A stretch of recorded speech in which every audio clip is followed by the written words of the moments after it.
हर हर महादेव। देवों के देव महादेव जी के चरण में प्रणाम करती हूँ, मेरा प्रणाम स्वीकार हो। माता गौरा पार्वती के चरण में प्रणाम करती हूँ, मेरा प्रणाम स्वीकार हो। गणपति ललनवा के चरण में प्रणाम करती हूँ, मेरा प्रणाम स्वीकार हो। सब गुरु भाई बहनों के चरण में प्रणाम करती हूँ, मेरा प्रणाम स्वीकार हो। माता पिता के चरण में प्रणाम करती हूँ, मेरा प्रणाम स्वीकार हो। गुरु भाई बहन, मैं एक कथा सुनाने जा रही हूँ। इस कथा को पूरा सुनिए और रहस्य जानिए। आधी नहीं, आधी सुनने में शिव गुरु का अपमान होती है, पूरा सुनने में ज्ञान होती है। इसलिए कथा को पूरा सुनिए और रहस्य जानिए। हर हर महादेव, घर घर महादेव। गुरु भाई बहन, बहुत पुराने जमाने का बात है कि एक राजा थे और एक रानी थी। वो राजा साहब का 12 कोस का राज था। वो राजा साहब जो थे अपने प्रजा को बहुत ख्याल किया करते थे, अपने प्रजा को बहुत अच्छे से रखते थे, प्रजा से बहुत प्यार करते थे। अपने राज में कुआं, तालाब, बाग बगीचा, फुलवाड़ी, धर्मशाला, मंदिर सब कुछ राजा बनवा के रखे थे। और कोई चीज के लिए अपने प्रजा को तरसने नहीं देते थे, अपने प्रजा को उदास नहीं देखना चाहते थे। जिन प्रजा को किसी चीज का भी कमी होता था तो राजा साहब को लगता था कि ये प्रजा को नहीं कमी है, ये मेरा कमी है। ये प्रजा जो है मेरा भाई है, ये प्रजा नहीं रो रहा है, ये प्रजा की आंखों का आंसू नहीं है, ये मेरा आंखों का आंसू है। राजा साहब इस प्रकार से सोचकर और प्रजा को हर मान्यता को पूरा करते थे, हर कमियां को पूरा करते थे। राजा साहब जो थे वो अपने प्रजा को बहुत ख्याल करते थे। तो राजा साहब की रानी जो थी वो प्रतिदिन शंकर भगवान के मंदिर जाया करती थी, शंकर भगवान के पूजा किया करती थी। धीरे धीरे समय बीतने पर राजा की पत्नी जो थी उनका एक कन्या पैदा ली। एक कन्या पैदा ली तो राजा साहब से अपनी उनका रानी बोली, राजा साहब आप तो अपने राज से बहुत प्यार करते हैं, अपने प्रजा से बहुत क्या प्यार करते हैं, लेकिन एक कन्या पैदा ली है, यदि मेरा मृत्यु हो जाएगा तो आप क्या कीजिएगा? राजा साहब बोले, रानी साहब हम दूसरा विवाह नहीं करेंगे, अपने प्रजा के साथ, अपने पुत्री के साथ अपना जीवन व्यतीत कर देंगे। ये बोली, पत्नी बोली, राजा साहब आप दूसरी शादी कर लीजिएगा, मेरा बच्ची को भी देखभाल होगा अच्छा से, लेकिन हम इस दुनिया में अब नहीं रहेंगे। लगता है मेरा अंतिम सांस गिन रहे हैं हम, मेरा अंतिम सांस का गिनती हो रहा है। राजा साहब बोले, नहीं नहीं, आपको कुछ नहीं होगा रानी साहब, आपको हम कुछ भी नहीं होने देंगे। बोले रानी साहब ऐसे बोलते बोलते और रानी साहब का दम टूट गया। जब रानी साहब का दम टूट गया, रानी साहब पर लोग सुधार गई, तो राजा साहब बिल्कुल अकेला हो गए। बिल्कुल अकेला हो गए तो प्रजा जो थे और दासी थी घर का, तो उस बच्ची का नाम दुखनी धर दी कि ये कन्या जब राजा का जन्म ली है राजा के घर में और इसको माँ इस दुनिया से चल बसी, तो इसका नाम दुखनी धर दिया जाएगा। राजा साहब के कन्या का नाम दुखनी धरा गया। राजा साहब को सारी लोग कहने लगे कि राजा साहब आपका पत्नी तो इस दुनिया से चल बसे, आप दूसरा शादी कर लीजिए। राजा साहब बोले, कभी नहीं, हम शादी नहीं करेंगे। लेकिन राजा साहब को सारी लोग समझाने लगे, राजा साहब आप यदि शादी नहीं करिएगा तो आपका राज कैसे चलेगा? आपको कन्या को देखभाल कौन करेगा? आपको भोजन कौन बना के देगा? आप दुख सुख किससे बांटेंगे? आप शादी कर लीजिए। राजा साहब क्या किए कि शादी कर लिए। सारी लोग के कहने पर राजा साहब शादी करने के लिए राजी हो गए और शादी कर लिए। जब शादी कर लिए तो राजा का साथ रानी जो पत्नी आई उसे सौंप दिए अपने बच्चे को, रानी को सौंप दिए अपने पुत्री को। तो वो अपने राजा साहब को जो बेटी थी दुखनी, उसको अपना बेटी नहीं समझती थी। रानी बिल्कुल प्यार नहीं करती थी, रानी थोड़ा सा भी नहीं उसे मान्यता देती थी। राजा को पता भी नहीं चलता था। जो घर के दासी थी वो दासी उसको देखभाल दूध भी पिलाती थी और उसको सारा सेवा वही करती थी दासी। धीरे धीरे बच्ची बड़ी होने लगी। रानी साहब आई तो कुछ ही दिन के बाद ये रानी भी गर्भवती रह गई। जो दूसरी रानी राजा की थी वो रानी भी गर्भवती रह गई। गर्भवती रह गई तो 9वां महीना के बाद उसे भी एक कन्या पैदा ली। कन्या पैदा ली तो राजा के घर में 2 कन्या हो गई। राजा के घर में 2 कन्या हो गई। रानी का इस दुनिया से परलोक सुधारे हुए 1 साल भी पूरा नहीं हुआ और राजा के घर में 2 कन्या हो गई। मान लीजिए गुरु भाई बहन कि 1 साल का बड़ा छोटा दोनों रह गई।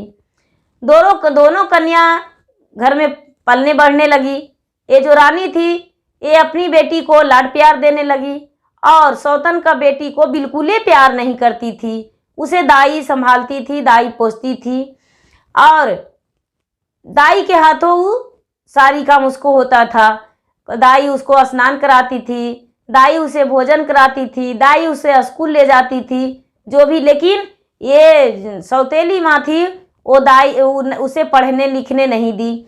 उसे सारी काम घर का सौंप दी कि तू ये करो वो करो। बेचारी क्या करती, सारी काम घर का किया करती थी, घर का सारी काम किया करती थी। जब बड़ी हो गई तो ये राजा जो थे, राजा के सारी लोग कहने लगे राजा साहब आपका बेटी सियाना हो गई है, बड़ी हो गई है, शादी कर दीजिए उसको। राजा साहब सोचे ठीक है शादी कर देंगे, अच्छा है। ये माँ बोली राजा साहब उसको बिल्कुल गरीब घर में शादी कीजिए, जिसका कोई नहीं है, जिसका कोई खाने का ठिकाना नहीं है, उस घर में शादी कीजिए। यदि आप उसको बड़े घर में शादी कीजिएगा तो हम अपना प्राण को त्याग देंगे और हम आपके साथ नहीं रहेंगे। राजा क्या किए कि एक गरीब घर का वर ढूंढ लिए और अब दुखनी का शादी उस घर में कर दिए। जिसका कोई नहीं था, नहीं माता था नहीं पिता था, वो बेचारा मजदूरी करके लाता था, दूसरा कोई पोसा पाला था, उस घर में उसको शादी कर दिए राजा साहब। जब ये रानी का जो अपनी बेटी थी सुखनी, इसका नाम सुखनी पड़ गया था, सारी लोग इसको सुखनी कहते थे, तो सुखनी को शादी करने के लिए रहा। तो राजा साहब बहुत बड़े राजा के घर में उसको शादी तय किए।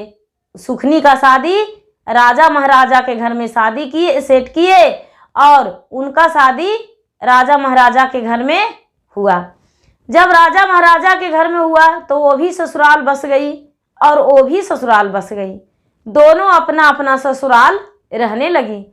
ये बेचारी जो थी दुखनी वो दूसरे के घर जाती थी और मजदूरी करती थी, दाई के काम करती थी, बर्तन धोती थी, कपड़ा धोती थी, आंगन में झाड़ू लगाती थी, गोबर काटती थी, थेपले बनाती थी। उसके बाद बेचारी को मजदूरी मिलता था तब अपना घर आती थी, बासी रोटी, बासी भात, बासी खाना सब लेकर आती थी, अपने बच्चे को खिलाती थी, अपने भी खाती थी, अपने पति को देती थी। धीरे धीरे ऐसे करके प्रतिपाल करती थी बेचारी।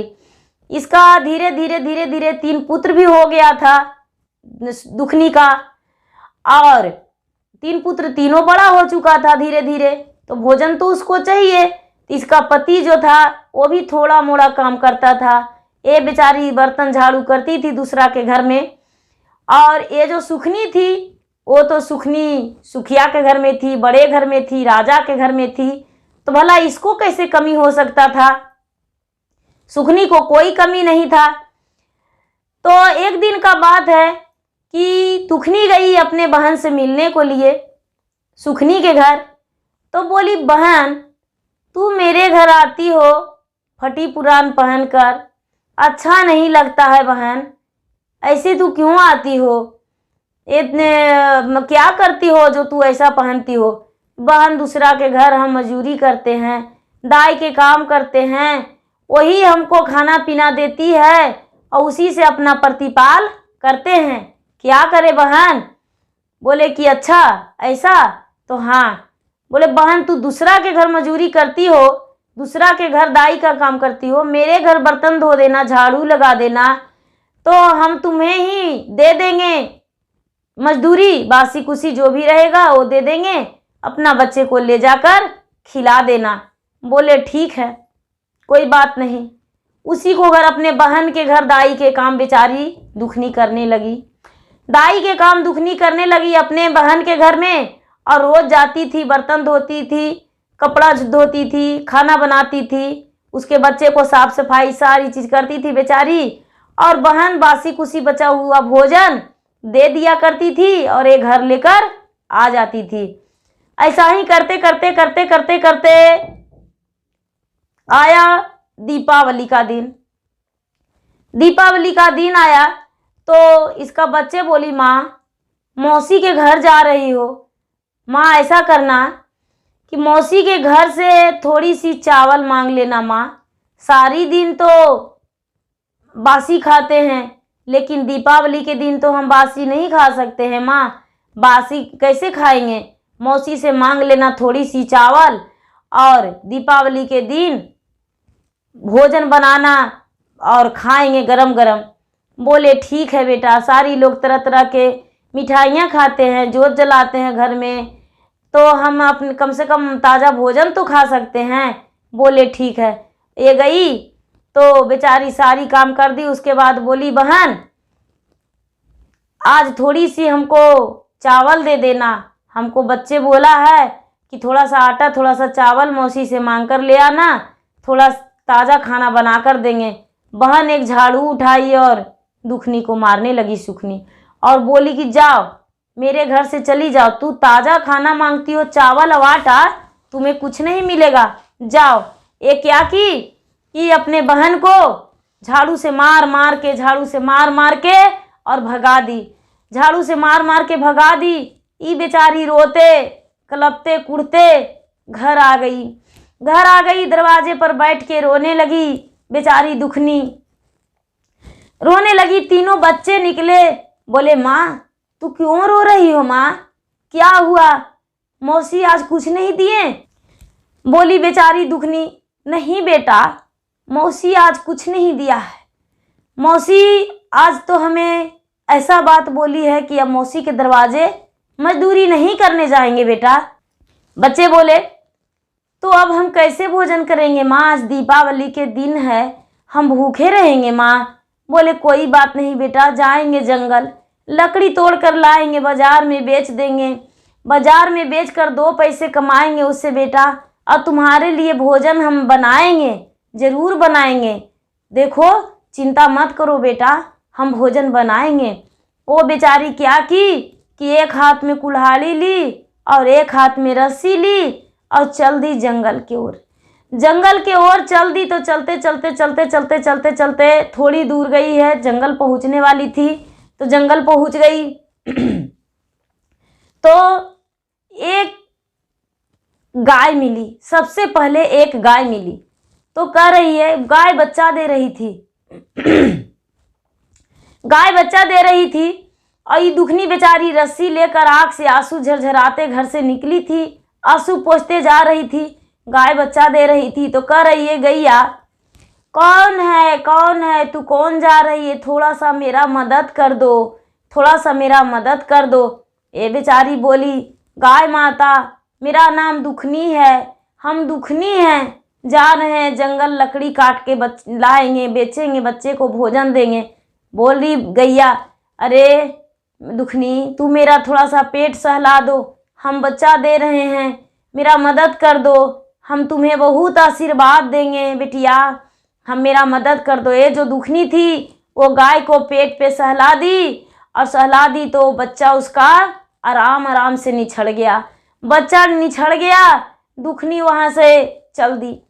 सुंदर सा बछड़ा जन्म दी थी गाय, गाय उसका मुख भरा आशीर्वाद दिया।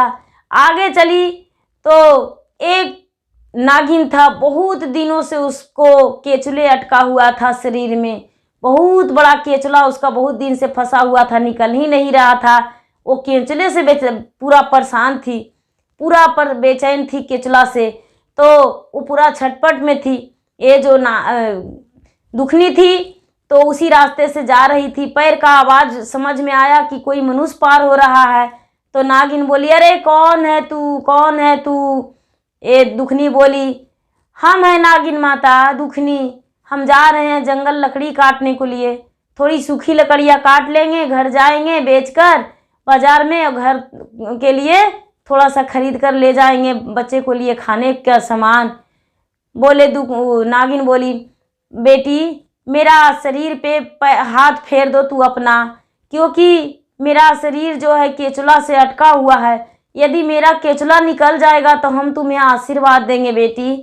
ये क्या की दुखनी, उसको पर हाथ फेर दी अपना, पूरा शरीर पर उसका हाथ फेरी, उसका केचुला निकल गया, जो कि सालों से फंसा हुआ था उसका केचुला आराम आराम से उसका शरीर से निकल गया।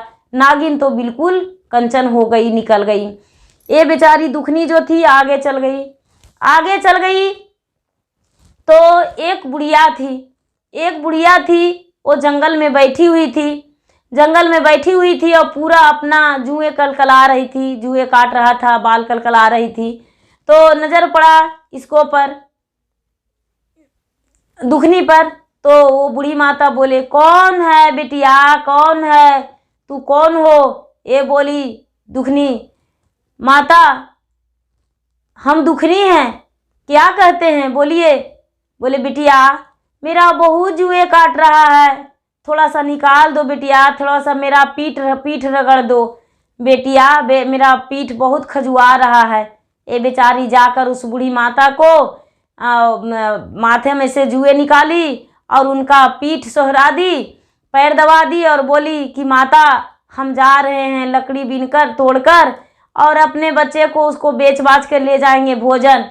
ये बूढ़ी माता बोले, बेटी तू अपना आंचल फैलाओ, हम तुम्हें कुछ देते हैं। ये बोली, आंचल तो नहीं, आंचल फैला दी, और आंचल फैला दी तो माता अपने आंचल से उसको आंचल में सोने चांदी भर दिए, थोड़ी सोने चांदी भर दिए, और चावल आटा उनका झोला में जो था मुट्ठी से निकाल के दे दिए। बोले कि जाओ बिटिया अपने बच्चे को प्रतिपाल करना, जाओ। जब वहां से लौट रही थी बेचारी दुखनी, तो बीच में वो नागिन मिली। तो बोली, अरे दुखनी सुनो सुनो सुनो, रुको आओ मेरे पास। ये बेचारी दुखनी गई तो बोली कि क्या कहते हैं? नागिन बोली, मेरे पास आओ, हम तुम्हें कुछ देंगे। उसके पास मनी था, मनी उगल दिया उसको आंचल में नागिन। ये मनी बोला कि जाओ, इसे किसी को देना मत, अपना घर में रखना, तू घर में रखेगी तो तेरा घर दीपक जैसा जलेगा और तेरा घर में किसी चीज का कमी नहीं होगा, जाओ लेकर चला जाओ। ये बेचारी दुखनी वहां से चल दी। दुखनी चल दी तो बीच में गाय मिली बेचारी। तो वो कह रही कि अरे दुखनी जा रही हो, मुझे भी साथ लेकर चलो, हम भी तुम्हारे घर चलेंगे, चलो। तूने तो मेरा मदद किया, हम बछड़े को दे दी तो मेरा दूध कौन खाएगा, जंगल में मेरा प्रतिपाल कौन करेगा, चलो हम तुम्हारे साथ चलेंगे। ये बेचारी गैया भी चल दी बेचारी दुखनी आगे, और पीछे से गैया पूरा आंचल में भरे मनी और सोना चांदी सब कुछ लेकर अपना घर आ गई। और सोना चांदी जो मुट्ठी भर चावल दिए थे माता बंसती माता, वो चावल बेचारी बट्टा दौरी में रखने लगी तो भर भर के सब कुछ नीचे गिरने लगा। बहुत सारा उसके घर जो भी बर्तन था सब भर गया। और उस दिन तो उसका घर में पूरा धन संपत्ति भरने लगा। गैया जो थी वो गैया दूध देने लगी, इसका बच्चे का प्रतिपाल गैया बन गई। गैया को बेचारी दुखनी खिलाने लगी और उसी से इसका प्रतिपाल होने लगा। माता बंसती माता जो मुट्ठी भर चावल दिए थे वो चावल इसका नहीं घटा। चावल कितनहू बनाती थी तो चावल खत्म ही नहीं होता था। धीरे धीरे जो सोना चांदी दिए थे वो सोना चांदी से अपना बेच के महल बना ली। इतना बड़ा महल बनाई कि वहाँ के राजा से भी बड़ा महल बनाई। धीरे धीरे करके जब राजा से भी बड़ा महल बनाई, अपना बहन के घर नहीं जाने लगी तो बहन एक दिन आई और बोली कि अरे बहन, तू तो मेरे घर नहीं जाती हो, अब बासी कुसी तो फेंका जाता है, खुदी चावल फेंका जाता है, तू मेरे घर नहीं आती हो। ये बोली, बहन हम तुम्हारे घर क्यों जाएंगे, तू मेरे घर ही रह जाओ। मेरे घर मेरा ही झाड़ू पोछा बर्तन करना, मेरा घर से तू बासी ले जाना, हम तुम्हारे घर तो नहीं जाएंगे क्योंकि तू तो झाड़ू से मारी थी। बोली कि बहन सच्चे बता दो, ये तुम्हारा धन कहाँ से आया, तुमने कैसे इस धन को लाई हो, कहीं तो मेरे घर से तो तू नहीं चुरा लाई हो। बोली बहन तूने तो झाड़ू से मार के निकाल दी थी, हम जंगल गए थे और जंगल से सारी धन मुझे मिला। बेचारी सारी सच बता दी। ये भी सुखनी भी क्या की कि एक फट्टल साड़ी पहन ली और ये भी एक रस्सी हाथ में ले ली और चल दी जंगल के ओर। जब जंगल के ओर चल दी तो जो जिस जगह पे गैया मिली थी वहाँ पर एक पूरा शेर वहाँ पूरा चिल्ला रही है कि आओ तुम्हें खा जाएंगे। बच बचा के शेर से भागी तो नाग जो था वो नाग पूरा वहाँ चिल्ला रहा है, हाँ फाँय फाँय पूरा कर रहा है कि आओ तुम्हें डांस लेंगे। वहाँ से भी आगे चली तो वो जो बंसती माता थे वो बोले कि अरे कौन है तू, तो बोली हम सुखनी हैं, तो आओ मेरा थोड़ा जुए निकाल दो, पीठ खजुआ दो।